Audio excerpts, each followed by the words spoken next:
Hello दोस्तों, नमस्कार, good morning. Dilip sir technical classes में आप सभी का स्वागत है। आज का हमारा लेक्चर नंबर 29 है और इस लेक्चर में हम पढ़ेंगे कैपेसिटर, इसको हिंदी में संधारित्र कहते हैं।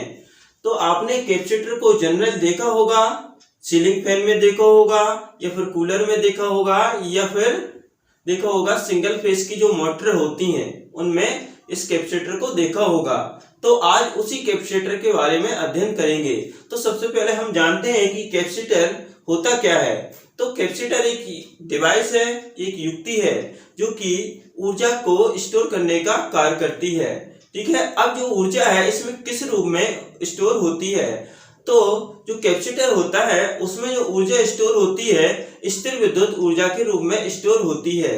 जब कैपेसिटर की प्लेटों को हम सप्लाई देते हैं ना, तो सप्लाई देने पर हम देखते हैं कि जो विद्युत ऊर्जा है वो स्थिर विद्युत ऊर्जा के रूप में स्टोर हो जाती है उसकी प्लेटों के दोनों बीच में ना, उसकी दोनों प्लेटों के बीच में। तो हम इसकी डेफिनेशन लिखते हैं कि एक ऐसी युक्ति जो कि विद्युत ऊर्जा को स्थिर विद्युत ऊर्जा के रूप में स्टोर करने का कार्य करती है, उस युक्ति को हम कैपेसिटर या संधारित्र या फिर कंडेंसर कहते हैं। ठीक है, तो यहाँ पर हम इसकी सबसे पहले डेफिनेशन लिखते हैं।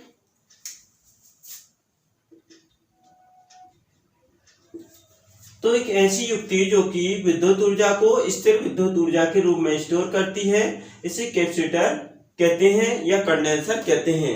अब ये दिखती किस प्रकार से है, तो आपने जनरली देखा होगा इस प्रकार से ये दिखता है कैपेसिटर या कंडेंसर। ठीक है, ये क्या है, बेलनाकार है और यहाँ से इस प्रकार से दो वायर निकले होते हैं। तो ये क्या है, कैपेसिटर होता है। आपने जनरली सीलिंग फैन में, मोटर में ये आपको देखने को मिल जाएगा। ठीक है, और देखा होगा। तो एक डिवाइस होती है जो कि विद्युत ऊर्जा का स्टोर करती है और जो विद्युत ऊर्जा होती है इसके दोनों प्लेटों के बीच में स्टोर होती है, माध्यम में। ठीक है, तो इसको हम क्या बोलते हैं, कैपेसिटर बोलते हैं। अब जो कैपेसिटर होता है इसकी दूसरी डेफिनेशन भी दी गई है।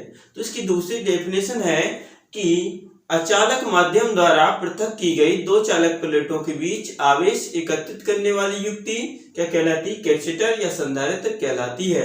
अब इसकी दूसरी डेफिनेशन भी यहाँ पर हम नोट करते हैं। तो दूसरी डेफिनेशन है, अचालक माध्यम द्वारा पृथक की गई दो चालक प्लेटों के बीच आवेश एकत्रित करने वाली युक्ति क्या कहलाती है, कंडेंसर या कैपेसिटर या संधारित्र कहलाती है।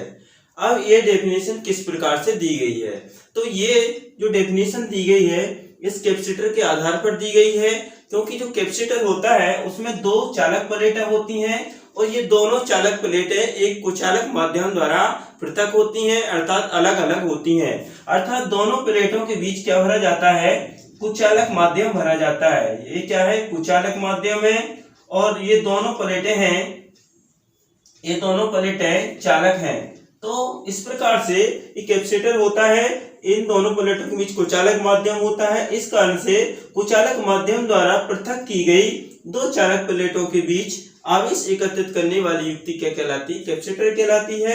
अब इसमें जो आवेश संचित होता है या एकत्रित होता है वो प्लेटों पर भी हो जाता है और इसके अंदर जो पराविद्युत माध्यम होता है उसमें भी स्टोर होता है।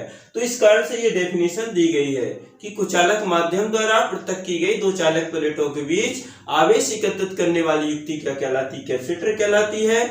और यहाँ पर दूसरी जो डेफिनेशन है जो हमने पहले पढ़ी है वो क्या है कि वह युक्ति जो कि विद्युत ऊर्जा को स्टोर करने का कार्य करती है वो क्या कहलाती है, कैपेसिटर कहलाती है। ठीक है, अब हम देखते हैं कि कैपेसिटर का निर्माण किस प्रकार से करते हैं। तो कैपेसिटर की संरचना या कैपेसिटर का निर्माण किस प्रकार से होता है वो यहाँ पर हम देखते हैं।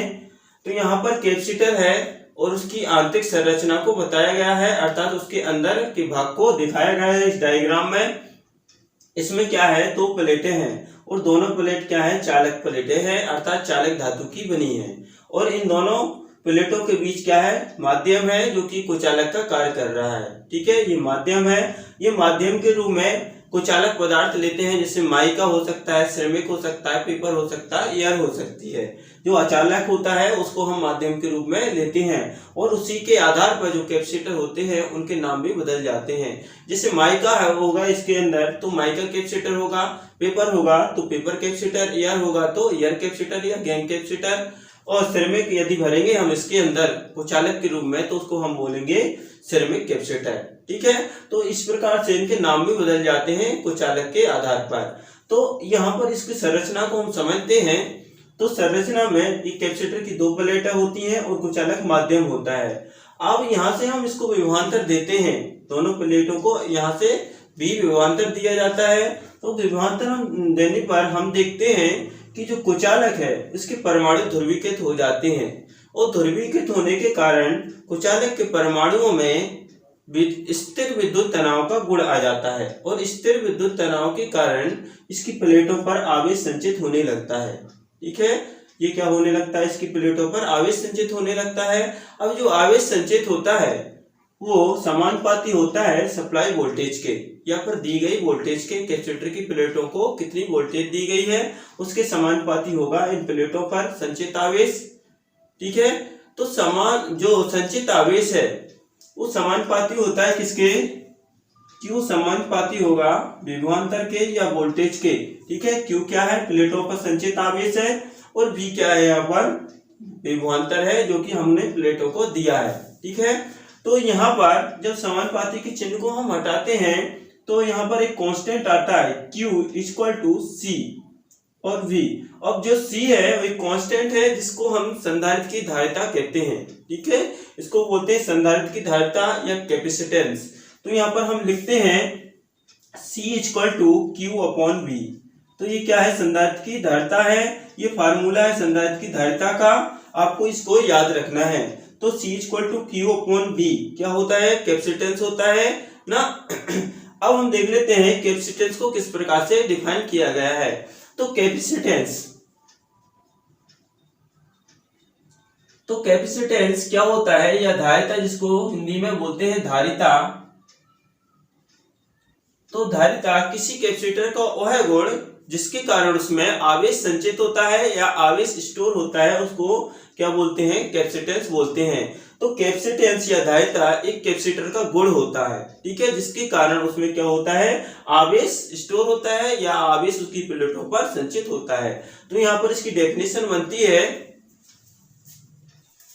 तो किसी कैपेसिटर का वह गुण जिसके कारण उसमें आवेश संचित होता है उस गुण को हम क्या बोलते हैं, कैपेसिटेंस बोलते हैं या धारिता बोलते हैं। अब जो धारिता होता है इसको हम C से डिनोट करते हैं, C से प्रदर्शित करते हैं। तो C इक्वल टू होता है Q अपॉन V। ठीक है, जहां पर C क्या है, कैपेसिटेंस है, और V क्या है, यहाँ पर वोल्टेज है, और Q क्या है, चार्ज। ठीक है, तो इस फार्मूले से अब हम देखते हैं कि जो कैपेसिटेंस है या धारिता है इसकी इकाई क्या होती है। तो धारिता की इकाई या कैपेसिटेंस की इकाई C इक्वल टू क्या हो जाएगा, आवेश है तो कूलम प्रति वोल्ट। तो कूलम प्रति वोल्ट किसकी इकाई होती है, ये धारिता या कैपेसिटेंस की इकाई होती है, इसको आपको याद रखना है। तो यहाँ से C इक्वल टू कूलम प्रति वोल्ट, तो कूलम प्रति वोल्ट किसकी इकाई बनती है, कैपेसिटेंस की इकाई बनती है या धारिता की इकाई बनती है। अब जो दूसरी धारिता की जो इकाई होती है वो होती है फेरेड। तो फेरेड क्या होता है, कूलम प्रति वोल्ट को ही क्या बोला जाता है, फेरेड बोला जाता है। तो इसको कूलम प्रति वोल्ट, तो कूलम प्रति वोल्ट को ही क्या बोलेंगे हम, फेरेड बोलेंगे। अब जो फेरेड होता है तो फेरेड बहुत बड़ी इकाई होती है किसकी, धारिता की। तो इस कारण से जो कैपेसिटर होते हैं उनकी जो यूनिट ली जाती है छोटी इकाइयों में ली जाती है, जैसे कि नैनो फेरेड या फिर पिको फेरेड या फिर माइक्रो फेरेड। तो नैनो फेरेड किसे कहते हैं और माइक्रो फेरेड किसे कहते हैं और पिको फेरेड किसे कहते हैं। तो यहाँ पर हम नोट करते हैं कि माइक्रो फेरेड किसे कहते हैं। तो माइक्रो फेरेड 10 की पावर -6 फेरेड को हम माइक्रो फेरेड कहते हैं, और नैनो फेरेड, तो नैनो फेरेड जो होता है वो होता है 10 की पावर -9 फेरेड के बराबर। ठीक है, एक नैनो फेरेड। और एक पिको फेरेड, तो पिको फेरेड जो होता है वो होता है 10 की पावर -12 फेरेड। ठीक है, तो जो कैपेसिटर होता है उसकी इकाई इन छोटी यूनिटों में ली जाती है, क्योंकि जो कैपेसिटेंस की जो बड़ी इकाई होती है वो फेरेड होती है, जो कि बहुत बड़ी इकाई होती है। इस कारण से आपने देखा होगा जो कैपेसिटर होते हैं वो 2.5 माइक्रोफेरेड, 3.5 माइक्रोफेरेड, 4 माइक्रोफेरेड, तो इस प्रकार से ये बाजारों में हमको उपलब्ध होते हैं। ठीक है, अब हम देखते हैं कि एक फेरेड किसे कहेंगे।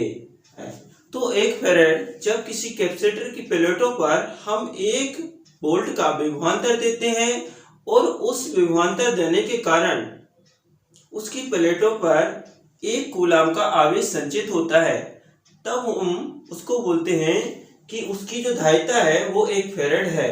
ठीक है, तो यहाँ पर इसकी डेफिनेशन लिखेंगे। तो यदि किसी कैपेसिटर की प्लेटों को 1 वोल्ट विभवांतर देते हैं तो उसकी प्लेटों पर 1 कूलाम का चार्ज स्टोर हो जाता है या संचित हो जाता है, तब उसे हम 1 फेरेड कहते हैं। तो 1 फेरेड इक्वल टू होगा 1 फेरेड बराबर 1 कूलाम प्रति 1 वोल्ट। ठीक है, ये आपको याद रखना है कि 1 फेरेड बराबर होता है 1 कूलाम प्रति 1 वोल्ट। तो 1 फेरेड की डेफिनेशन यहाँ पर ये होती है। ठीक है, अब हम देखते हैं कि जो समांतर प्लेट कैपेसिटर होता है वो किस प्रकार से होता है। तो यहाँ पर एक समांतर प्लेट कैपेसिटर को दिखाया गया है। इसमें दोनों प्लेटें हैं जो कि चालक मटेरियल की हैं और एक दूसरे की समांतर है, और दोनों प्लेटों के बीच पराविद्युत माध्यम भरा है और दोनों प्लेटों को d दूरी पर रखा गया है। तो इस कैपेसिटर का जो कैपेसिटेंस होता है वो होता है C equal to epsilon A upon D। ठीक है, तो यहाँ पर एप्सिलॉन जो होता है वो होता है एप्सिलॉन नॉट और एप्सिलॉन r। तो जो एप्सिलॉन होता है वो माध्यम होता है या माध्यम की विद्युतशीलता होता है, तो माध्यम।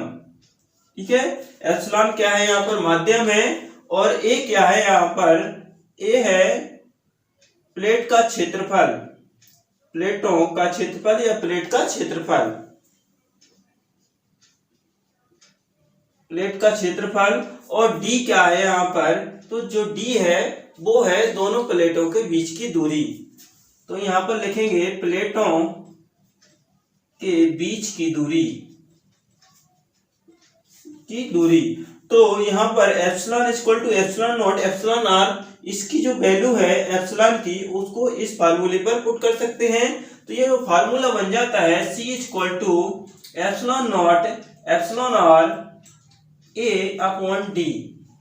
ये क्या है, कैपेसिटेंस है, इसकी इकाई क्या होगी, फेरेड होगी। ठीक है, तो ये कैपेसिटेंस का क्या है, फार्मूला है। अब इस फार्मूले में हम देखते हैं कि कैपेसिटेंस है वो किन किन कारकों पर निर्भर करता है समांतर प्लेट कैपेसिटर का।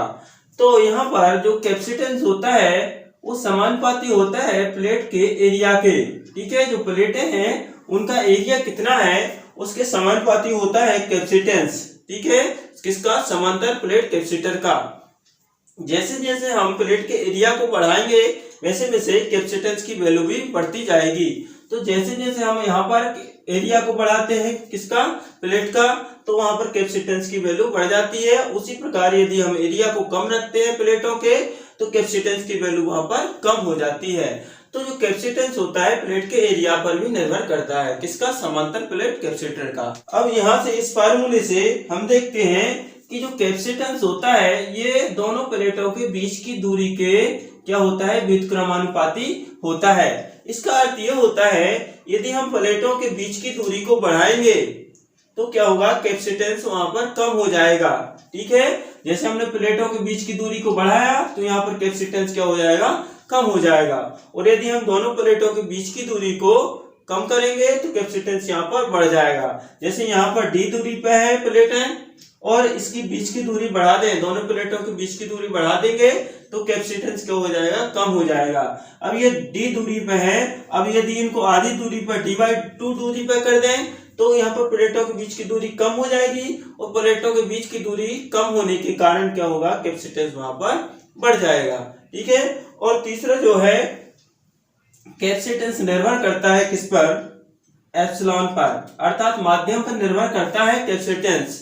ठीक है, जिस माध्यम, जिस टाइप का माध्यम हम कैपेसिटर की प्लेटों के अंदर रखेंगे उसका कैपेसिटेंस उसी हिसाब से क्या होगा, परिवर्तित होगा। जैसे कि वायु रखेंगे तो वायु के हिसाब से कैपेसिटेंस आएगा, उसके बाद माइका रखेंगे तो माइका के हिसाब से कैपेसिटर का कैपेसिटेंस होगा। ठीक है, ये तो माध्यम पर भी निर्भर करता है किसी कैपेसिटर का कैपेसिटेंस या समांतर प्लेट कैपेसिटर का कैपेसिटेंस। अब हम देख लेते हैं कि जो गोलाकार संधारित्र होता है उसका कैपेसिटेंस किस पर निर्भर करता है। तो गोलाकार संधारित्र, तो इस डायग्राम में गोलाकार संधारित्र को बनाया गया है। तो गोलाकार संधारित्र होता है उसका जो कैपेसिटेंस होता है वो होता है C = 4 pi epsilon naught epsilon r और कैपिटल R, जहां पर R क्या होता है, त्रिज्या। किसी गोलाकार संधारित्र की R क्या है, त्रिज्या है। तो गोलाकार संधारित्र का कैपेसिटेंस त्रिज्या के समानुपाती होता है। यदि त्रिज्या को बढ़ाएंगे तो कैपेसिटेंस का मान भी बढ़ जाता है। तो आज के लिए इतना ही। यदि वीडियो पसंद आया हो तो लाइक करें, शेयर करें और चैनल को सब्सक्राइब करें। Thank you.